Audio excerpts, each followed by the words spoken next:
Genesis chapter 26. There was a famine in the land, besides the first famine that was in the days of Abraham. Isaac went to Abimelech king of the Philistines, to Gerar. The Lord appeared to him, and said, "Do not go down into Egypt. Live in the land I will tell you about. Sojourn in this land, and I will be with you, and will bless you. For to you, and to your descendants, I will give all these lands, and I will establish the oath which I swore to Abraham your father. I will multiply your descendants as the stars of the sky, and will give to your descendants all these lands, and by your descendants will all the nations of the earth be blessed. Because Abraham obeyed my voice, and kept my requirements, my commandments, my statutes, and my laws." So Isaac settled in Gerar. The men of the place asked him about his wife. He said, "She is my sister," for he was afraid to say, "my wife," lest, he thought, the men of the place might kill me for Rebekah, because she is beautiful to look at. It happened, when he had been there a long time, that Abimelech king of the Philistines looked out at a window, and saw, and look, Isaac was caressing Rebekah, his wife. Abimelech called Isaac, and said, "Look, surely she is your wife. Why did you say, 'She is my sister'?" Isaac said to him, "Because I thought, lest I die because of her." Abimelech said, "What is this you have done to us? One of the people might easily have slept with your wife, and you would have brought guilt on us." Abimelech commanded all the people, saying, "He who touches this man or his wife will surely be put to death." Isaac sowed in that land, and reaped in the same year 100 times what he planted. The Lord blessed him. The man became wealthy, and prospered more and more until he became very wealthy. He had possessions of flocks, possessions of herds, and a great household. The Philistines envied him. Now all the wells which his father's servants had dug in the days of Abraham his father, the Philistines had stopped, and filled with earth. Abimelech said to Isaac, "Go from us, for you are much mightier than we."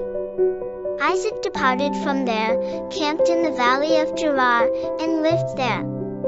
Isaac dug again the wells which the servants of his father Abraham had dug, for the Philistines had stopped them after the death of Abraham.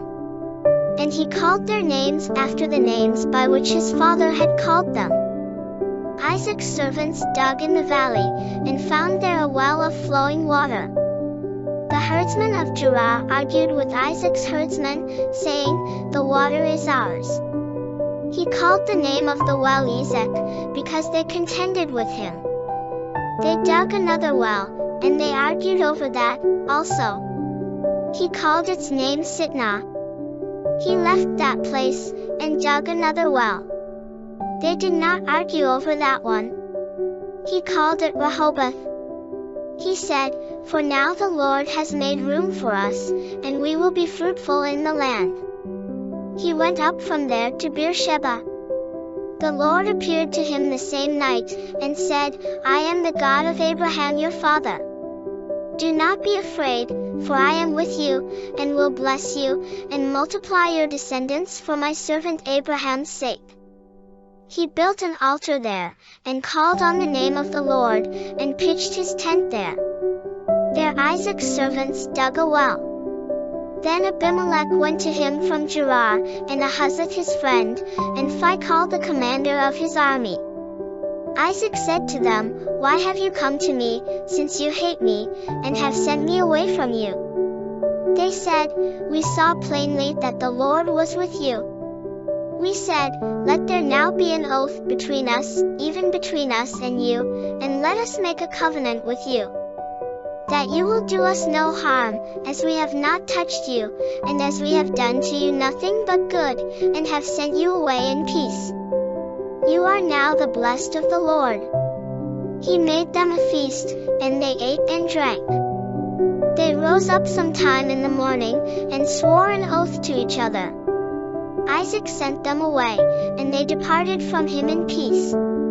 It happened the same day that Isaac's servants came, and told him concerning the well which they had dug, and said to him, We have found water. He called it Sheba.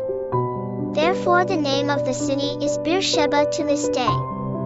When Esau was 40 years old, he married Judith, the daughter of Beeri the Hethite, and Basemath, the daughter of Elon the Hethite. They brought grief to Isaac and Rebekah.